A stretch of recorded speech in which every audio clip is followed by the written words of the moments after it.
Welcome to my channel Prime World Report. Today news is about a nuclear watchdog chief says Iran could again begin enriching uranium in matter of months.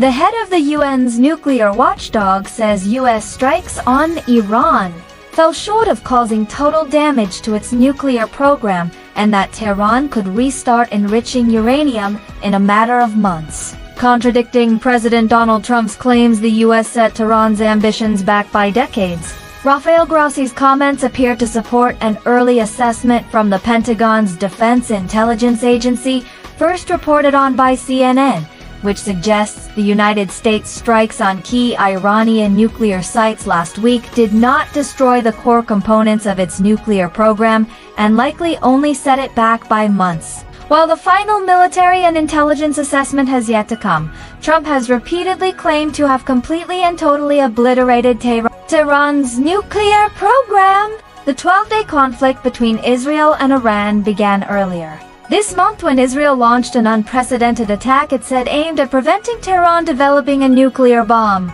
Iran has insisted its nuclear program is for peaceful purposes. The US then struck 3 key Iranian nuclear sites before a ceasefire began. The extent of the damage to Tehran's nuclear program has been hotly debated ever since. US military officials have in recent days provided some new information about the planning of the strikes, but offered no new evidence of their effectiveness against Iran's nuclear program. Following classified briefings this week, Republican lawmakers acknowledged the U.S. strikes may not have eliminated all of Iran's nuclear materials, but argued that this was never part of the military's mission. Severe but not total damage. Asked about the different assessments, Grossi, Director General of the International Atomic Energy Agency, told CBS's Face the Nation with Margaret Brennan, "This hourglass approach in weapons of mass destruction is not a good idea. The capacities they have are there. They can have, in a matter of months.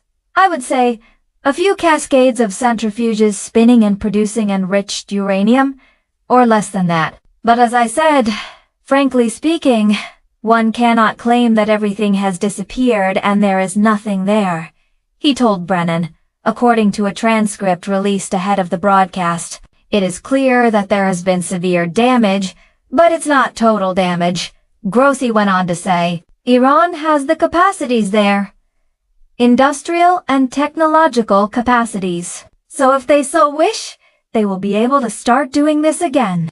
Grossi also told CBS News that the IAEA has resisted pressure to say whether Iran has nuclear weapons or was close to having weapons before the strikes. "We didn't see a program that was aiming in that direction of nuclear weapons, but at the same time, they were not answering very important questions that were pending." CNN has asked the White House for comment on Grossi's claims. Grossi stressed the need for the IAEA to be granted access to Iran to assess nuclear activities. He said Iran had been disclosing information to the agency up until recent Israeli and US strikes, but that there were some things that they were not clarifying to us. "In this sensitive area of the number of centrifuges and the amount of material, we had perfect view," he said. "What I was concerned about is that there were other things that were not clear. For example, we had found traces of uranium in some places in Iran,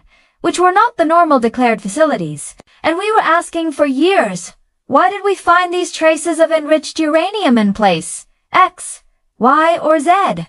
And we were simply not getting credible answers." The initial Pentagon assessment said, Tehran may have moved some of the enriched uranium out of the sites before they were attacked, but Trump has insisted nothing was moved. It's logical to presume that when they announce that they are going to be taking protective measures, this could be part of it, moving the material. But as I said, we don't know where this material could be, or if part of it could have been, under the attack during those 12 days, Grossi told Brennan. Meanwhile, Tehran has made moves towards withdrawing from international oversight over its nuclear program. Iran's parliament passed a bill halting cooperation with the UN nuclear watchdog, while the foreign minister Abbas also said that the country could also rethink its membership of the Non-Proliferation Treaty (NPT), which prohibits signatories from developing nuclear weapons.